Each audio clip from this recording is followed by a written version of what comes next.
Hello, everybody. Welcome back to another Market Open. It is July 28th, 2023. It is 9:20 a.m. Palantir has received a $25 price target from one of the biggest analysts on Wall Street, one of the guys who has been talking about AI as the fourth industrial revolution, Dan Ives from Wedbush Securities. Palantir is up about 6% in the pre-market, so we got a lot to discuss on that new price target. And also, top headline news, core PCE, the personal consumption expenditure, which is one of the key elements or metrics of inflation that the government looks at, that the Fed looks at, has increased just 0.2% from the previous month. It has showed its slowest decline in the past year, and PCE in particular is one of the things that really matters because it's about personal consumption expenditure, so what we are actually spending on goods and services, not just headline CPI. So inflation's down, Palantir is up, and on top of that, the Bank of Japan last night said they are going to continue to be buying bonds every single day, which is also good news because the reason the markets tanked at the end of yesterday, or really in the last 15, 20 minutes, is because there were fears on what Japan was going to do with yield curves, but because Japan said that they're going to continue to be buying bonds, things should be looking okay. We're going to see what happens, but things should be looking rather okay from there. Dan, Tomas, Julio, Eeyore was right, Death, AJ, Benny, Sethi Roth, SJ, Heavy, AJ, Miami Ren, Rob Minard, Fernando, Kane Frost, Bryant, Bryant, what is it? Bryant Robinson, Martin, Suri, Joseph Viegas, Kane Frost, Jason Noto, Tyler Yu, Benny, iBot, Stashes. Thank you all for being here this morning. Justin, Star Buccaneers, Natalie, Farshad, David, Sassis, Justin, Kimberly, Kevin, AG, Iceman, JJ, Lenny, Charles, Blake, Kevin. It's time to get the market open. Afternoon, Sir Cook Raja. I love it. Chris C., thank you for being here. Usually I call people sir. Every time I see someone new, I call them sir. They have to be like, can you stop calling me sir? And I'm just like, I don't know how to call you anything else other than sir. So let's check in the charts and see what we got going on right now. Now, the biggest news from yesterday was that Enphase has collapsed. And I expected Enphase's pre-market to be worse than we're seeing right now. And this is kind of what I think about Enphase, man. I don't know how bad it gets. Enphase is at 147 in the pre-market's down 11.66%. An hour ago, it was down 20%. It was at 140. It did not touch 139 or below 140. I have a feeling, and I could be totally wrong on this, that Enphase is going to be one of those companies that is not that easy to get down, to get down into that 120, 130 range. There's a lot of people on Twitter chirping like, oh, Enphase is going to 100. It's time. It's crashing. Enphase is growing at almost 50% year over year, and it's a $20 billion market cap. When the market opens, is going to be below $20 billion. They're profitable. They just made $200 million in profits. The only thing affecting Enphase is interest rates. That's it. And once we get more clarity on that, it's off to the races. Their European expansion is amazing. They're growing 25% more than they were last quarter in Europe. Interest rates are the only thing that messed them up in the United States. So, I mean, it'll be very interesting to see what happens with Enphase. If you are a long-term shareholder in Enphase, I don't think 147 is the worst time to start a DCA. If you were worried at 170, 180, 190, then that's fine. I think 140 is not the worst time. Could it go lower than this? Yeah. Could it go down to 104? Are there some gaps that could be 100%? But I don't know. I think there's a lot of people ready to buy this stock. There's a lot of, just like Palantir, I think on the Palantir dip to 13 or 14, it got bought up. Palantir now at $17.12 because people were ready to buy that stock. Enphase is a generational company, and I don't know if the market lets it tank to that 100, 110 level. It'll be interesting if it happens. Could it happen? 1,000% it could happen. I don't know. I think there's people in the world that want this solar company, and they've been waiting for these bargain prices. It hasn't been 147 since May 2022. So this is a price we're getting from over a year ago now back to these levels. I think that dip will get eaten up, but it could get lower from there. I just had someone message me, which is pretty cool. They said, hey, if you don't have the Dan Ives Palantir report and you want it, I can email it to you. Oh, that's amazing. This is really cool. Let me say, yes, please. We'll open it up live here. Let me give him my email. This is actually one of the guys I talked to over the week who owns a fund in Texas. So Just message him. Let's see if we can get the report, and then we'll open it live. Now, Dan Ives upgrading Palantir is really, really amazing. Let's talk about that for a little bit. We got 5 minutes till the market open. Why does this matter? Dan Ives is one of the biggest Wall Street analysts. Let me actually pull up his tweet right now on the planet. Now, a lot of Wall Street analysts you shouldn't give stock into, right? Because they're just Wall Street guys. They're going to say whatever they're going to say. Dan Ives has historically been correct on a lot of arguments. Snapchat, he said, was garbage. He was correct. Google, he said, was great. He was correct. Tesla, he said he was great before a lot of people said Tesla was great. He was correct. We are initiating coverage on Palantir with an outperform rating and a $25 price target. In a nutshell, we believe Palantir has built an AI fortress that is unmatched and poised to be a major player in the AI revolution over the next decade. Palantir poised to be a key AI player. Now, look, I know the tweet kind of sounds like ChatGPT wrote, what do they think about AI? But nonetheless, this is a guy who has the ears of Wall Street. He has 76,000 followers on Twitter. He is constantly traveling across the world, constantly on CNBC. All that is to say, not that his research firm creates the best reports in the world or that they're always accurate, but that they have influence on Wall Street and they understand where trends are going. And quite frankly, they've been correct on a lot of the AI plays, including NVIDIA and Tesla, over the past 6 months.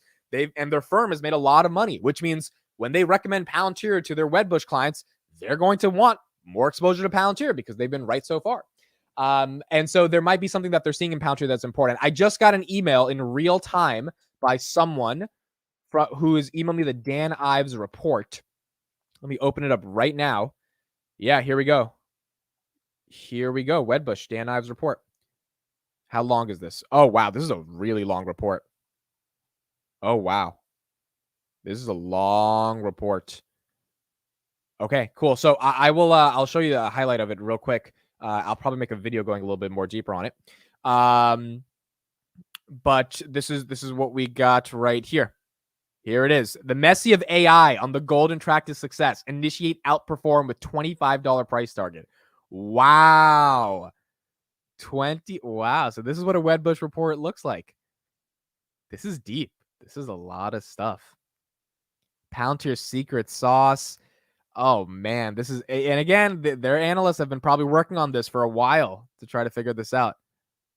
Okay, this is going to be fun to go through. But all right, nonetheless, Dan Ives, $25 price target on Palantir, and we're going to see what else happens with the rest of the market. Is this the one report, the reason we're so green? Correct. This is what, so for example, when Bank of America upgraded us to 18, or when I think Raymond James upgraded us to 15, 18, the stock barely moved because those guys don't have that much influence as Dan Ives. Now, I know it sounds crazy to be like, Bank of America doesn't have as much influence as Dan Ives. Yes, because Bank of America analyzes every stock under the sun, and they'll do a price target upgrade or downgrade 17 times a day, right? It's Bank of America.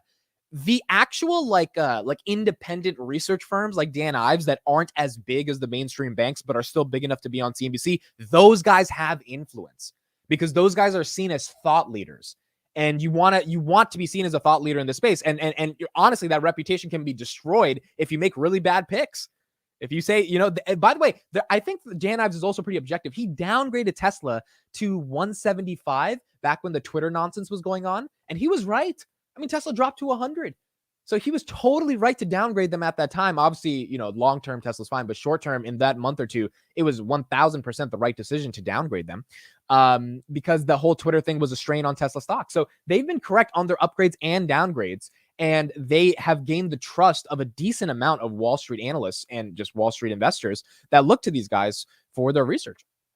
And so that's why Palantir is up 6% just off that report. That is the only reason Palantir is up. I mean, obviously the macro, the inflation news is good. The Japan news is good, but I think the report really tipped it over the edge. SoFi also at $9.38. I am really interested to see what happens in 52 seconds to Enphase. Enphase now nearing at $150. Again, maybe this is a little pump and dump, and Enphase goes up just a little bit as the market opens, and then drops right down to 130. But people want this stock. This is not a stock that's a bullshit company. This is a stock that's profitable. This is a stock that has high momentum. This is a stock that is growing. This to me is kind of similar to Tesla at 100. Everyone would love to get Tesla at 100. When Enphase is 250, everyone would love to get Enphase at 140.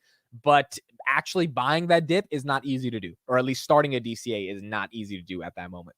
And so we will see where it ends up. Either it continues to crash or it gets bought up, and we'll see where it goes from there.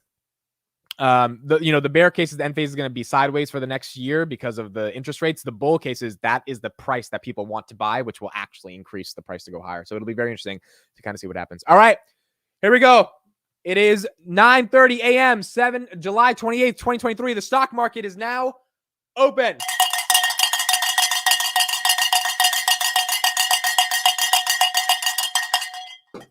Wake your ass up. The stock market is now open. Palantir at $17.11 opens 5.9% up on the day. Enphase opens at 147, down 11% on the day. We got a nice red candle. We'll see how far it goes down or if it continues to trend upwards. SoFi, $9.31. Bitcoin, 29,284. Unity Software, $44, down from 46 yesterday. AMD, 112.66, up 1.35%. Meta, at 3:15. You know, I had a dream that Mark Zuckerberg was on a CNBC set. It was the weirdest dream in the world. I woke up like, wow, he brought cupcakes for Becky Quick, Andrew Ross Sorkin, and Joe. I know it's that crazy of a dream, but this is how much I'm thinking about stocks. Mark Zuckerberg was on the CNBC set. It was insane. AMC at $4.69. Comcast at 46 had a great earnings yesterday, up 7% from the day.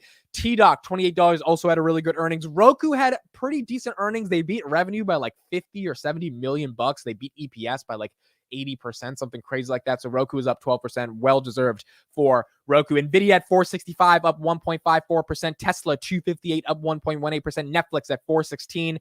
Google at 131. Google has not given up the 7% gains. Enphase now at 150. Google has not given up their 7% gains from their earnings. So Google doing really well. QQQ at 380. S&P at 456, recovering a little bit from yesterday, falling to 452. Again, that Bank of Japan decision saying that we are going to continue to buy bonds. Bank of Japan, one of the biggest buyer of bonds, really stabilized the markets and had futures looking really nice yesterday around 11 p.m. Datadog at a 111, Netflix 333, Snapchat 1035, Spotify 145. So Snapchat has not been able to recover from this massive red candle it got on earnings. It has been pretty much stuck. No one has decided to buy the dip on that. Robinhood at $12.41, Amazon at $129, Disney at $85. Make sure you tune in Sunday to Finance Junkies. Chris has a massive bull case on Disney. I personally don't see what the bull case is on Disney, but that's why it'll be a fun episode. So he'll be pretty much breaking down why Disney is one of those companies that can go back to 160 relatively quickly. So it'll be interesting to see what his due diligence comes up with. ARKG at $36.80, TFC at $32.73, ARK Innovation at $48, and NASDAQ 14,200. Not bad from a nasty red candle yesterday. Again, near the end of the day, that Bank of Japan decision started putting a lot of fear into the markets, and that's why you saw your portfolio really collapse near the end of the day, even though inflation was good and the Fed decision was also fine as well. Apple at $195. No matter who you are, you should want Apple to do well, whether you own them or not, because they are 7.5% of the S&P. And if Apple does well, the market's doing well. So regardless if you're a shareholder or not, or if you hate that your iPhone battery dies every 2 years, you should want that iPhone battery to die quicker so that Apple can sell more phones and keep doing what it's doing. Look at Palantir, $17.38, up 7.68%, simply because Dan Ives said price target of 25. Now, a price target of 25 would put them, I believe, at a $50 billion company, roundabout. 2 billion shares, 25 bucks a share, roundabout 48 to 50 billion, a little bit more than $50 billion company. So Dan Ives is saying, look, the company's worth $50 billion. They're only worth $37 billion right now. They have earnings on August 7th, man. I cannot tell you, earnings is going to be, it's going to be a really transformational earnings for Palantir, because either they take a step back and the growth is not there, or the momentum is there and they're off to the races, because even though it's Q2 and it's not Q3, Q4, where SaaS usually does well, they're going to be able to show what they're doing. Oh, wow. What is... I just looked at my portfolio for a second and I was like, oh, what? That is okay. Yeah, stocks are doing well. It's a good market open. It's a green open. It's a very, very green open. Palantir now at $17.42. Let's take a little bit of a look. Mr. Seymour Duck, thank you. Don't bet against the mouse. Well, on Sunday, we will see what Chris has got to say for that. Does Amit own any Enphase? I do own some Enphase. I bought like a couple shares at 170, so probably will buy some more shares to DCA now as well. In the 150. Well, let's actually go to Enphase real quick and see where it is right there. And so I started DCing a little bit just because I thought earnings might not be too bad. Earnings were bad. So I was like, all right, now it'll be a better time to DCA. That's why I think, again, man, a lot of people are saying 120, 130 on Enphase. I don't know if that's going to happen. There's a lot of, smart people on Twitter saying, "Oh, Enphase is a garbage company. It's always been overvalued." I don't know if you think 70% year-over-year growth and 20 billion is that overvalued. And incredibly profitable and growing phenomenally. I mean, the TAM is massive. I think Enphase is going to be fine. Meet Kevin owns a lot of Enphase as well. Is his PP down today? Yeah, it's down just a little bit because he owns a decent amount of Enphase, so that one is down. Yeah, I mean, look, I think Enphase is going to be fine. I think they're going to be fine, but we'll see how long. I mean, this can go down a little bit more or a lot more based on where the market cycle is. So we'll see. Let me open up Dan Ives' report and see what Dan Ives has to say as well.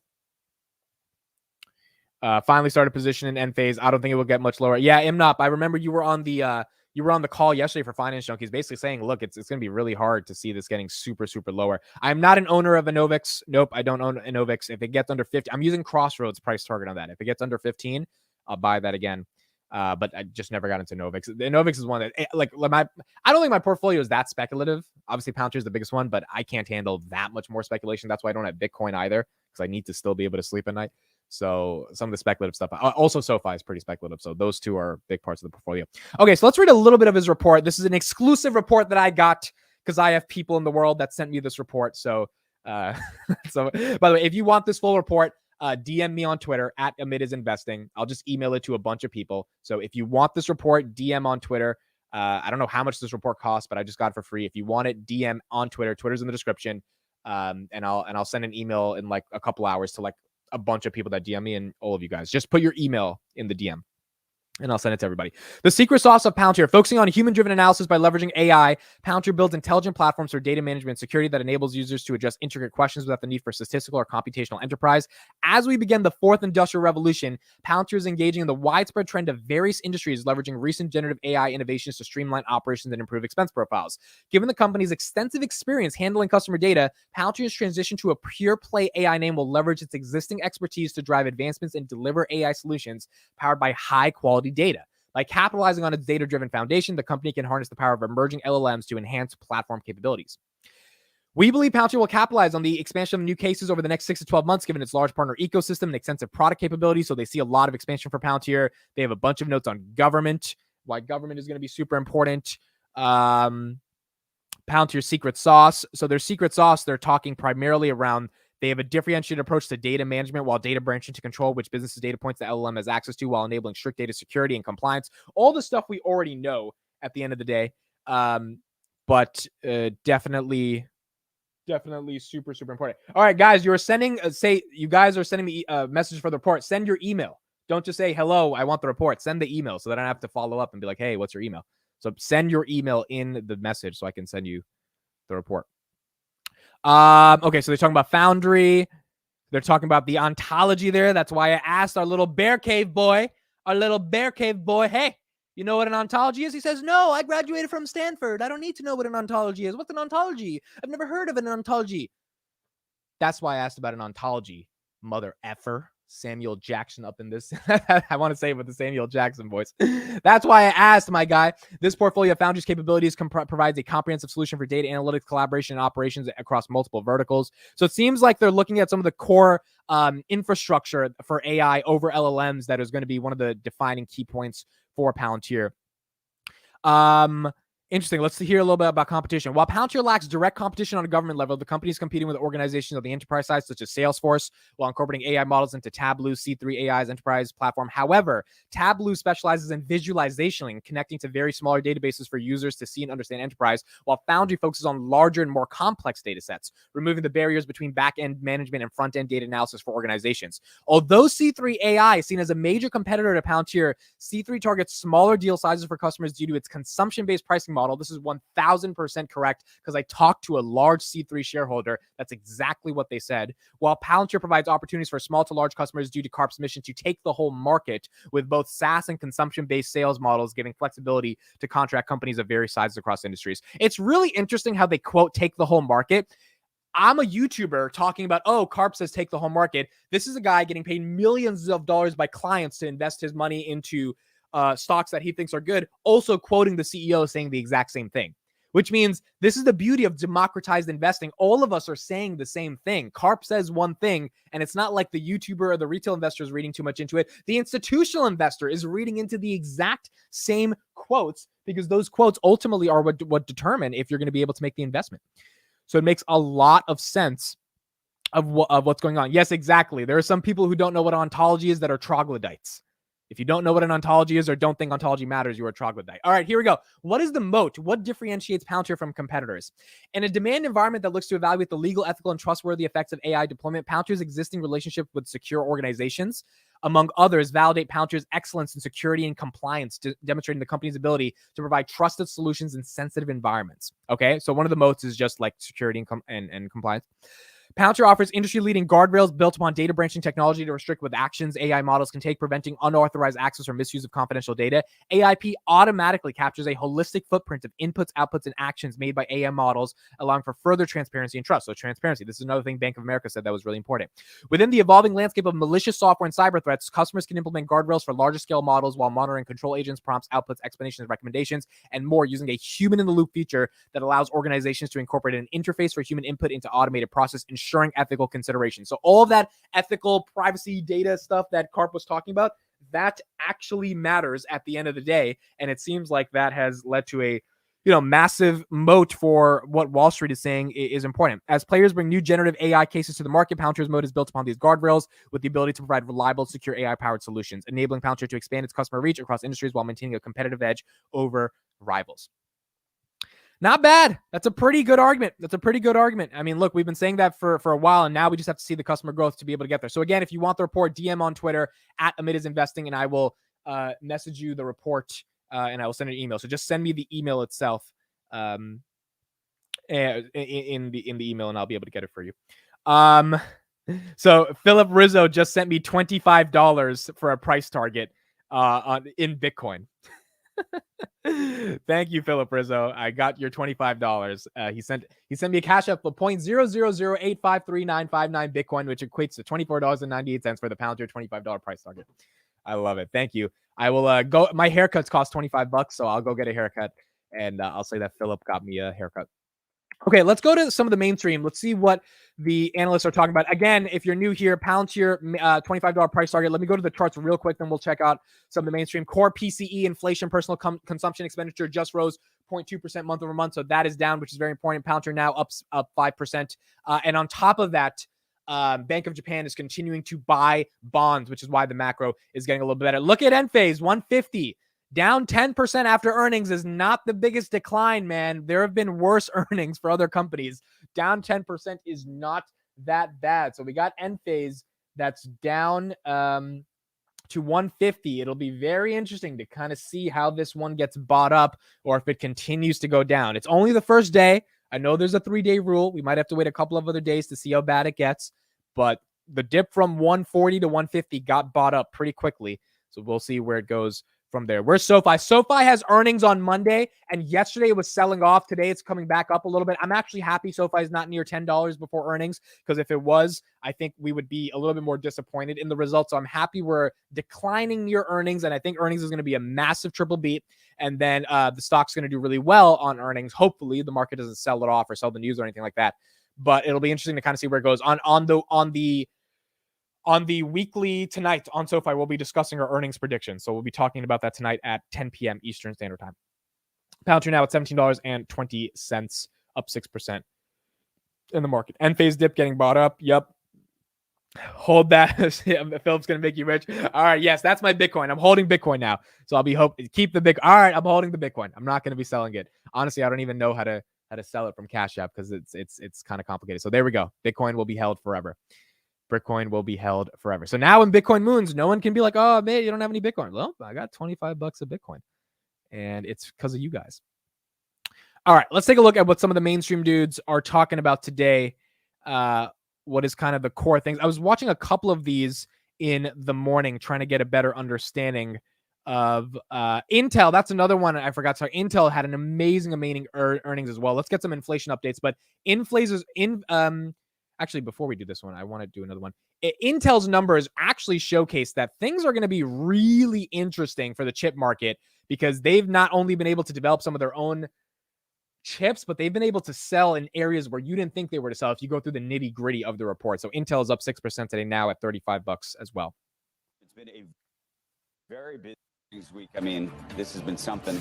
So now the question is, where should you be putting your money to work? I want to bring in Hightower Advisors portfolio manager and CNBC contributor Stephanie Link. What a week it has been. We thought we might get, one of the great streaks of all time.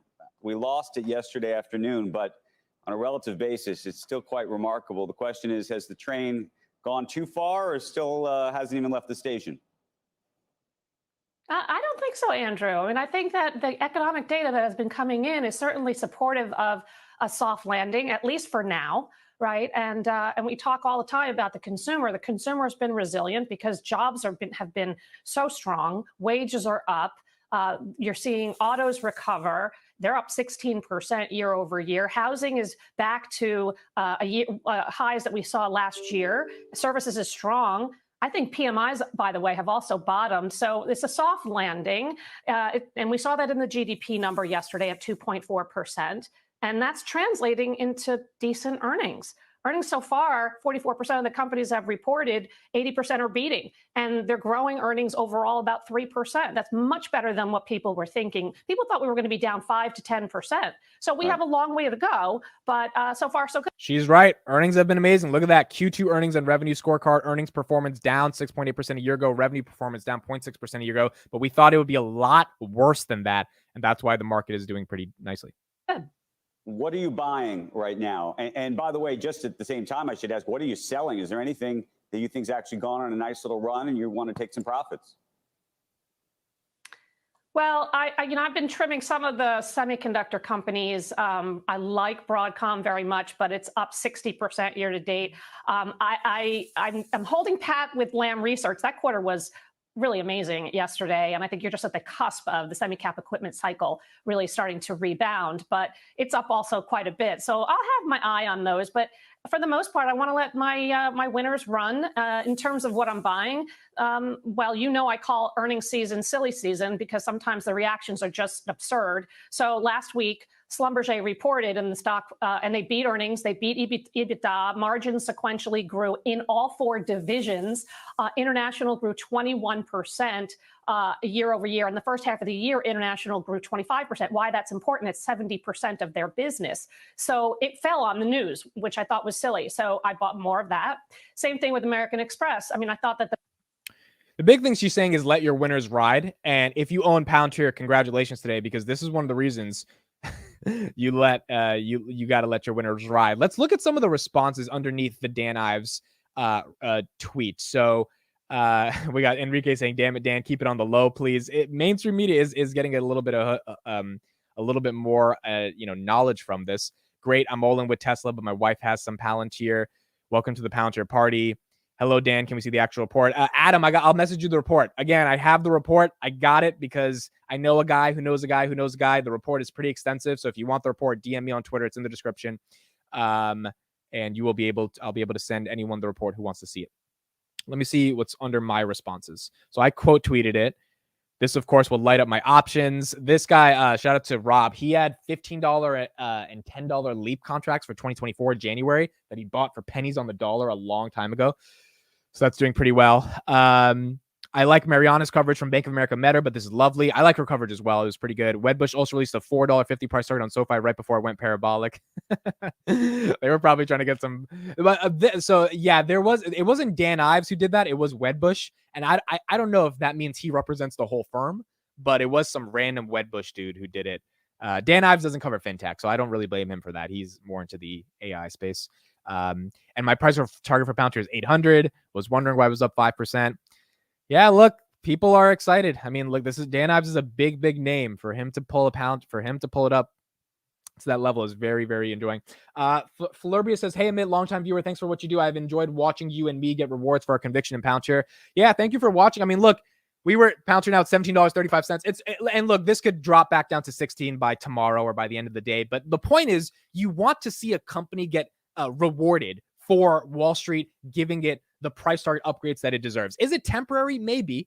But that to me is relatively, it doesn't matter. If it goes back to 15, it doesn't matter. What matters is, does the market react when someone puts out a report on Palantir. Because if Palantir was an unknown company, if no one cared about it, if it didn't have momentum, if it didn't have any juice in it, you could put out a price target of 40 and you're a big Wall Street analyst and no one's going to care, right? Because like it just doesn't matter. There's some validity to the moat that Palantir has. There's something unique about the company. There's something deeper to the mission. There's something really grandiose about the growth targets that people are starting to recognize on Palantir. And that's why the market is rewarding it. That's the only reason the market even has a chance to give it the premium that it has. And again, it's up almost 170% or something for the year. And honestly, if you asked me when it was at 584, do I see us getting to 17? This was January 4th, 2023. I would say, look, it's pretty hard. It's pretty hard. And we stayed flat. Look at that. 6 months of being flat from there to there.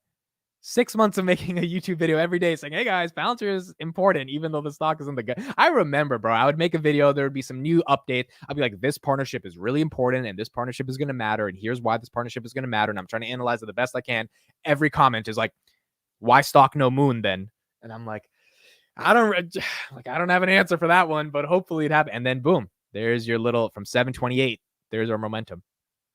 Getting Palantir back down to that $9, $10 range. I don't know if it happens now. I could see it get back to 12, 13 if earnings suck, but I don't know. Just like Enphase, right? 170 to 140. It is very possible. I just don't know how much it's possible to be able to get there given earnings hopefully aren't the worst. Enphase now at 147, falling a little bit from 150, 148. So I thought, Enphase would be at 135, 120. I thought it would be a massive epic collapse. That has not happened. Enphase pretty normalized around that range. Palantir at $17.41. Meta continuing to trend at 318, up 2% for the day. Robinhood, $12.66. Who owns Robinhood? Put it in the chat. We've got earnings on August 2nd. I think earnings are going to go really well. Their net interest income is going to be phenomenal. They raised their APYs to 4.9%. They're continuously acquiring customers. The more green the market is, the more people are trading on Robinhood. Their GAAP profitability, I think, is possible this quarter. They're 3 cents away. If they can manage to just be fiscally responsible for 3 cents, and they did do layoffs, then there is a good shot that we can get to some more of that GAAP profitability. If they get to GAAP profitability, we are going to be in a really good spot. But we just got to get there. Let's see what happens with Palantir or with Robinhood over the next week. Ramu owns Robinhood. Crossroads owns it. Jaden, Jude, Roku up almost 20%. Wow, where's Roku? 20%. Not bad. Kathy, look, I'm happy for Kathy. She deserves it. Oh, by the way, if you didn't know, Kathy Wood bought 131,000 shares of SoFi yesterday. Kathy Wood buys 131,000 shares of good old SoFi. Let me share it right now. Rob says $25 on lemon cake. That is correct. $25 and lemon cake. Here we go. SoFi at 33,000 shares. Oh, I messed it up. Oh, wow. I said 131,000. It was 133,000. Wow. Everyone was so excited. No one corrected me on that. I totally read it wrong. I tweeted that too quickly. Okay, so why does this matter? I think she now owns about 800,000 shares of SoFi. She bought it has to be like 1 million. She bought 131, then she bought 420, then she bought 300, then she bought 200. No, so it's probably like 700 to 800K. So she owns a decent amount of SoFi. The good thing is she's buying this right before earnings, which means she probably sees a little bit of momentum, because if you buy a stock right before earnings, or at least when Kathy buys, when she sells Tesla before earnings, it's always correct. When she buys, it's always correct. So at least on Tesla, she's always gotten the earnings play correct. We'll see if she gets the SoFi earnings play correct. But SoFi dipped below 9 yesterday, which is why she bought. So it made sense for why she was buying. So it's just a question to see kind of where she ends up going from there. She sold Roku for SoFi. No, she didn't sell any Roku at all. Roku's my top position. Wow, not bad. Okay, I guess Roku is your top position. What do we have here? I'm looking at some of the comments, and then we'll get into some more. And we have Sachin here. If it closes above $17, that will be strong. It's Friday, and there will be selling at the week close. That is correct. Closing under 17 is going to be pretty tough as well for Palantir. 17 has been a hell of a resistance for Palantir. So if we can get there, that's not going to be too bad. We'll love to see Palantir at least 15. However, I'm not sure it's possible with new clients every week. I would love if Palantir can consolidate from 16 to 17 towards the end of the year. Again, it's not going to be easy for them to do that. But if Q2 goes well and we balloon off to 25, and then Q3 as well, this could be 30 by the end of the year. Now, is that super likely? No clue. but it really depends on the data, Q2 and Q3. That is going to determine everything. But look, if Dan Ives says it could get to 25 and Q2 goes well and it's at like 22 and Q3 we know is going to go well because that's when they really get to do their selling, 25 to 30 is not that crazy. It'll be crazy if inflation continues to rise because then the whole market's going to take a dump, or it'll be crazy if Q2 growth numbers are just not there. Those are the two catalysts for why Palantir doesn't do well over the rest of the year. But to assume it's 25 to 30, it's not crazy now. It would be crazier, 5 months ago thinking it would get there. So we will, ultimately see kind of where it goes from there. Let's get a little bit of an update on what Elon's doing with Twitter.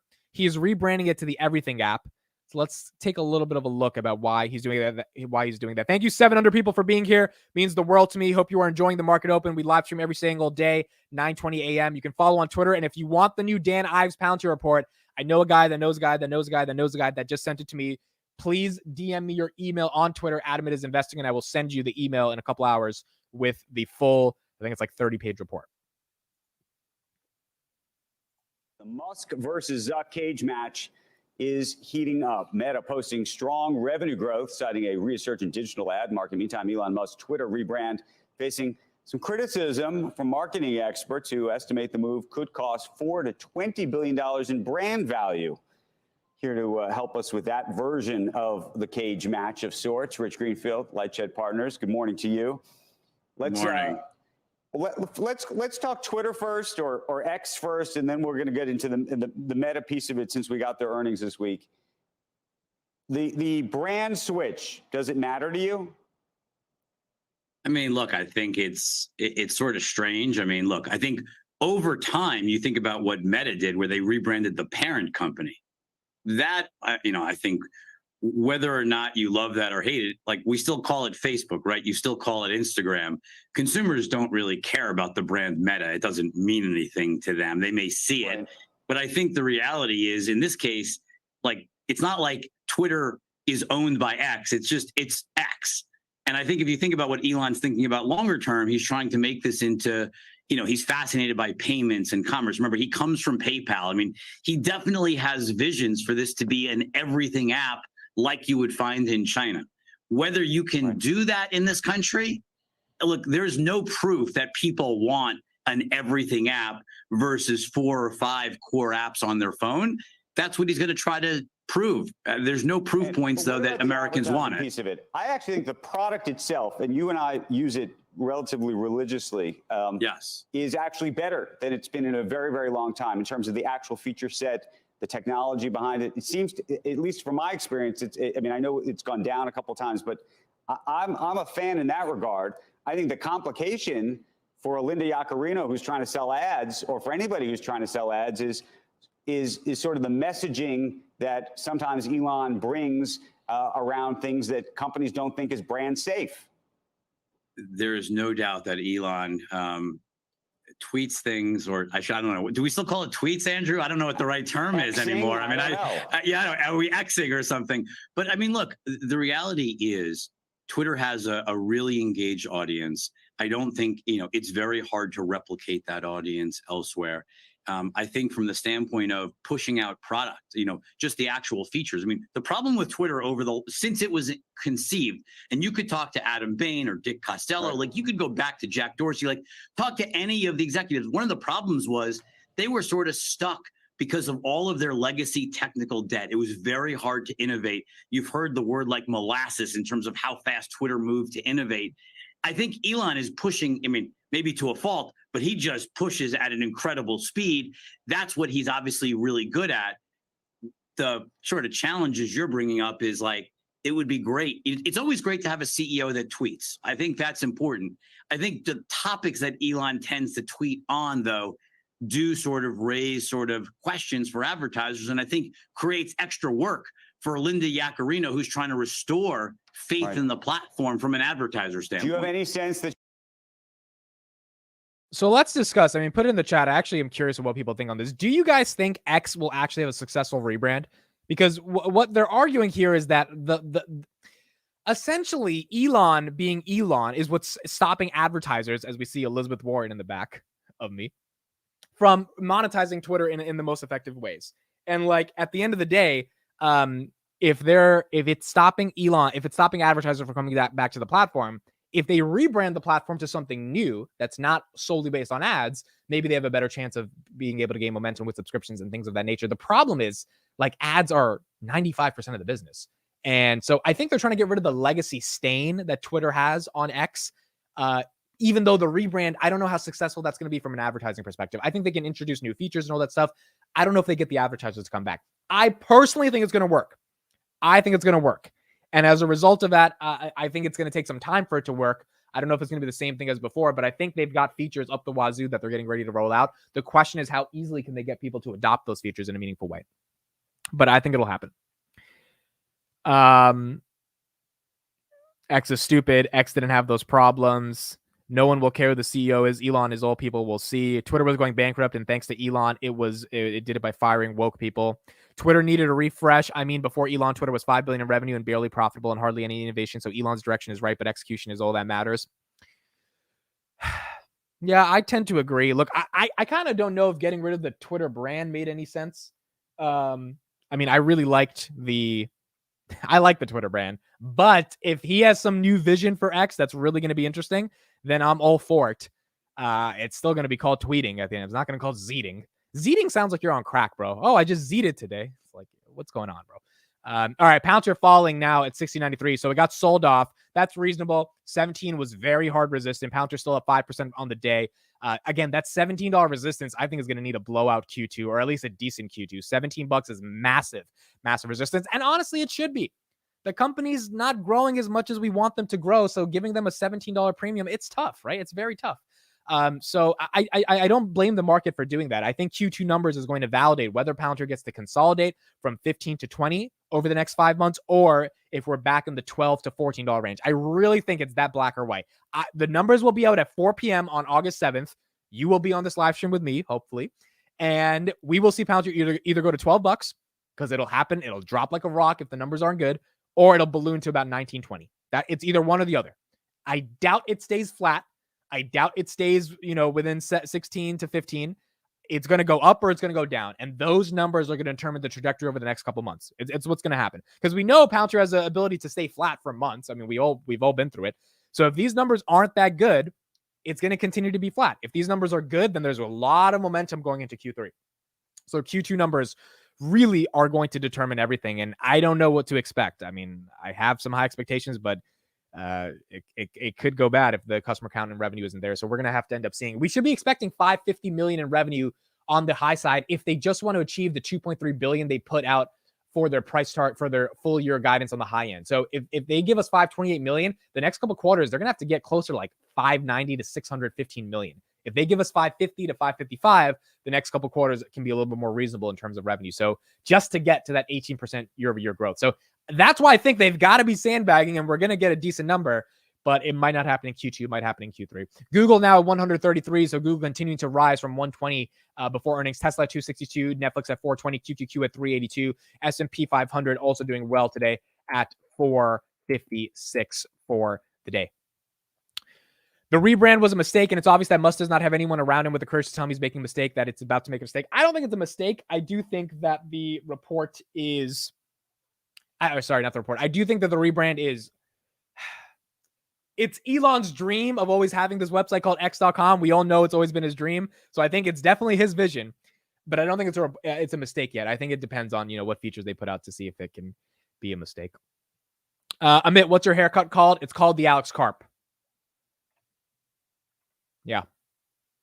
What else do we have in the chat? Do you think X development will hurt PayPal in the future? No. So I actually saw a really good video on this. Elon's dream of this financial sector, like financial app he's talking about, as much as it sounds good in theory, innovating in fintech is the hardest thing to do in the world. Innovating in social is not that hard. You get a bunch of users, boom, things are going in motion. Innovating in fintech with the regulations that exist in fintech, with all of the financial stuff, all of the financial security aspects that are there, with getting people to trust to send money and payments. Just because you have hundreds of millions of people doesn't mean they're going to start sending money to each other. And also the processing fees to send that money, like integrating with backend API payment processors. It's not the easiest thing in the world. Erwin says my MBA professor in Boulder was fired from Twitter. Wow. That's insane. So, I mean, like, I don't know. I don't think it's going to be that easy. I don't think it's going to be that easy to do financial stuff on Twitter. We'll see what happens. But I think they're going to have to innovate on the product side more than the financial side, even though he wants to be like the financial center of the world. And PayPal is everywhere. PayPal has 430 million users. I think it's just going to be hard to outbeat PayPal in a more meaningful way. PayPal earnings is on August 1st. So we'll see that on Tuesday. And we'll keep going from there. He paid $40 billion. Elon can do whatever the heck he wants with it. That is also true. Amit, if Alex Karp was bald, would you shave your head? You know, it's a tough question. No, I wouldn't shave my head just because Karp shaved his head. Goodness, I don't get on my knees that deeply for Alex Karp. Goodness gracious. I'm kidding. I would shave my head. Nvidia at $468, up 2% for the day. SoFi 930, S&P 456, Palantir at 6096. Again, core PCE only rose 0.2% month over month, which is why we're seeing a very green market even on a Friday. Inflation came in, continuing to boil down. We might see the reacceleration in top line CPI, just given where July numbers were at. Let's actually look at Trueflation right now. But if we don't, then yeah, we're definitely going to see a little bit of reacceleration. Inflation now at 2.58. This was at 2.41 just a couple of days ago. So we're going to see a little bit of reacceleration, but that's okay. I mean, you don't expect it to go below 2%. You don't expect it to be in deflationary territory yet. I think hopefully by the end of the year, if we're at least at 2.5, 2.6, we're in a good spot for 2024. But we're going to have at least a month of a little bit more reacceleration, especially oil is now $80 a barrel. Brent futures are at $80. So that is the one thing that can tear down a little bit more of the macro is this oil and commodities inflation continues to go a little bit higher. It's never going to shave. So yeah, that's pretty much it. Why is the Audea sign behind the TV? So I'm testing a new background. I'm going to put the Audea sign there with the TV. The reason I have the TV is because I wanted to have stocks in the background and then I was going to have Audea right above it. But like I've been experimenting this whole week of like how to do it. The best I could get is Bloomberg Live. Bloomberg Live behind me kind of feels like it's more professional, but I'm trying to find like an array of stocks that could just be floating in the background. And I was looking for like a YouTube video that has a bunch of those, but they don't. So that is why we've got Bloomberg in the back. Just something nice to have something professional in the background, I guess, make it a little bit more official. And that's why we're doing it there. But you see that black thing right there? That's where Audea used to be. So I couldn't put it above that. So that's why I was like, all right, let me take it down for a little bit and see how to adjust it. So that's where it's going to go in a second. This was like a random thing I did on Monday and I had to fix it. And the whole week I never got time to fix like the whole setup. So I was like, all right, fuck it. We're just going to leave it here and we're going to keep going from there. Careful not to split the bricks when hanging your sign. Oh, of course not, because the bricks are real. So there's no way I can split the bricks at all. Okay, I think that's it for me, guys. Thank you, 620 people, for being here. Again, big news for today. Palantir got the $25 price target. If you want the report, I already see a lot of people DMing for the report. Please DM me with your email on Twitter. Don't just say, hey, Amit, I would love the report, because then I have to say, well, hey, what's your email? Just DM with your email. That would make my life a lot easier, because there's a lot of, I think we have like over 50 DMs now that want the report. So please DM with your email at Amit is Investing. It's a pretty extensive report, 16 pages, and it has a lot of good stuff in it. So let me know, and I will send out the report to everybody, and you will be able to read. Please don't send me any virus. Farshad's like, look, bro, I know you're Indian, and you guys are kind of known for doing some of that stuff back in the homeland, so please don't send me. Could you imagine the virus is like you pull it up and it just says Palantir to the moon and there's just a picture of Karp when you download it? That'd be hilarious, bro. That'd be hilarious. Yeah, slide into my DMs. All right. Thank you, everybody. Please like, please subscribe. See you guys on Palantir Weekly and SoFi Weekly tonight. Have a great Friday. I'll see you guys in the next one. And again, DM on Twitter if you want the Dan Ives $25 price target report. $25. Peace out.